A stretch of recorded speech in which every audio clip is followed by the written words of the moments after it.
வணக்கம் ஜெய் சமையல். இன்று ஸ்பெஷல் ரஸ்க் அல்வா. ரஸ்க்கு ஒரு 10 பீஸ் வச்சுருக்கேங்க. 2 ஹார்லிக்ஸ் பாக்கெட் 10 ரூபா 5 ரூபா பாக்கெட்டுங்க போதும். அந்த டேஸ்ட்டுக்காக ஹார்லிக்ஸ் வச்சுருக்கேன். ரஸ்க்கை மிக்சியில் போட்டு கொஞ்சம் நுணுக்கிடணும்.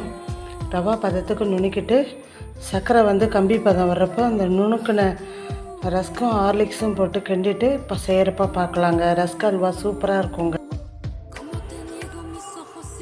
ரஸ்க்கை பொடி பொடியாக 2ஆக கட் பண்ணி போட்டு நுணுக்கிடணுங்க.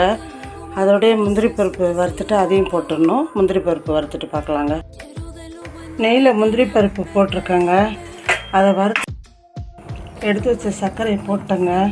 அந்த சர்க்கரை முழுகிற அளவுக்கு தண்ணி ஊற்றிட்டு ஒரு கம்பி பதம் வந்ததும் போதுங்க.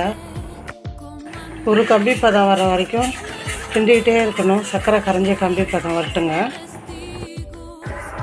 அந்த சர்க்கரை ஒரு கம்பி பதத்துக்கு வந்துருச்சுங்க. ரஸ்கையும் கொட்டிடணும்.